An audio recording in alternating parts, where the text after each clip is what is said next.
The murder of your child is unimaginable, but when that murder is committed by your wife's son, whom you've helped to raise and called your son, the layers of trauma are never ending. In Bristol, on the 19th of February last year, 16-year-old Becky Watts was killed and then subsequently dismembered by her 28-year-old stepbrother Nathan Matthews, aided by his 21-year-old partner Shauna Hoare. Becky's father Darren was, and still is, married to Nathan's mother Angie. They've been together for more than 15 years. Nathan Matthews admitted manslaughter but not murder, has never apologised, and locked away for 33 years has never fully explained his cold-blooded macabre actions. While Nathan and Shauna sat at Darren and Angie's house with other relatives and friends waiting for news of Becky, she was in fact dead in the boot of his car outside. Now, Darren Galsworthy has written a book in which he writes about the guilt he feels at not seeing the signs that in his family unit something was going badly wrong. I spoke to him today in his first television interview about what's contained in the book. Bubbly, feisty, she had a wicked sense of humour. You and Angie were essentially putting a family together. Yeah. As many families are put together nowadays. Many are like that now, yeah. So how did you go about it? It's quite strange how it came about, actually, because I was, regardless of how me and Becky's mother were getting on, I always stayed in their life. I'd have them at least three nights of the week, every week. And but when things started to go a bit pear-shaped in that department, I mean, Angie stepped in. We'd already met, and she stepped in and just took over and just made everything nice. How did your relationship with Nathan develop? That was quite strained to begin with. He didn't want anyone interfering with him and his mother. So at the stage where you and Angie got together, Nathan was 12, Danny was 4, Becky was 2. And suddenly Angie wasn't all his. Yeah, exactly. So how did he respond towards the other children? With Danny, he was fine. Absolutely fine with Danny. They just went straight up into the bedroom and started on the video games and things. But no, he never bothered much with Becky at all. When he was 19, he came to the house with girls in a car. Tell me about that. Yeah, well, I thought it was one of his many pranks. So what happened that day? Well, you had these young girls. They didn't look any more than 12 in Becky's car, 4 of them. And he pulled up. He got out of the car. He was grinning.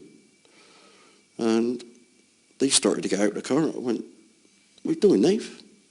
"No, I don't want, they ain't even getting past my gate, let alone go in the house."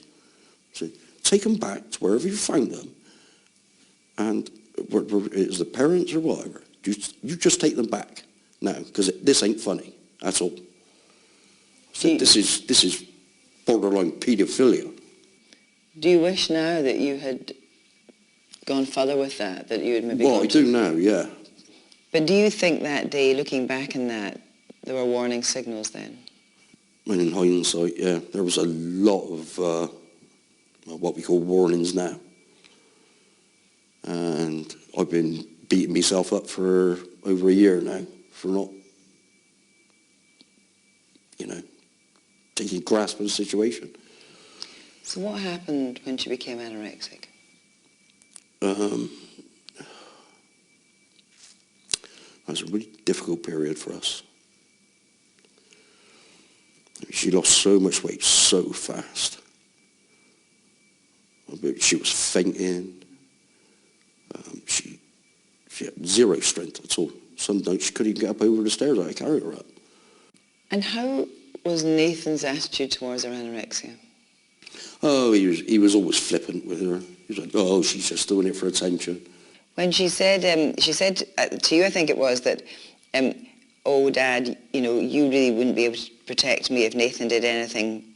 Yeah, she did say I was an old fogey and I wouldn't be physically able to stop him and all that sort of thing. Do you think now that she was trying to tell you something? When Becky told you something, she told you something. There was no second guessing or anything like that. If she told you something, you were told. So, no. In 2008, when Nathan was 21, he brought Shauna home. Tell me about that, because she, I gather, was only 15 then. Yeah, he tried telling me she was 19. I said, I wasn't born yesterday, son. I said, put her back in the car and sod off. I said, I am not having someone like that in this house. I said, don't forget, we fought hard to get our kids out of care. We were not only fighting my ex, we were fighting social services as well, and it went on for ages and ages. It sounds like at that stage your relationship with Nathan had become quite difficult. We had our moments. On the whole, it wasn't bad. But, we had our moments when he pushed me beyond what I considered to be a prank, say. But he was in the house because his mother was Angie. Yes. Yeah. Do you regret that now? Yes. Who wouldn't? I've lost my darling little daughter, haven't I? When it became clear that she was missing and people were coming to your house, Nathan and Shauna were also in the house with you. Yeah. It was like nothing happened. Not an inkling of guilt or anything. But when I think it was the family liaison officer, said to you they were being questioned, you were disbelieving, weren't you? Yeah, I just couldn't believe it. I thought it was the normal thing. Well, 9 times out of 10 is someone they know. And then it now turned out that Nathan and Shauna were in the house, and in the car outside was Becky's body. Yeah. Yeah, about 12 feet away from where I was sat. Her body was in the back of that car and I didn't even know it. And then they ordered a Chinese takeaway. Yeah. In the book you say that in court you heard the counsel say that 2 years earlier Becky had told a friend that Nathan had described in graphic detail how he planned to kill her. Yeah, that's the first we heard of it in the court. Because I think what I'm struggling to understand is it would have been terrifying because apparently he told her several times in graphic detail. And yeah, I just don't understand why she didn't come to us. You and Angie are parents to both the murdered and the murderer. Yeah. Do you think ever of Nathan now as your son?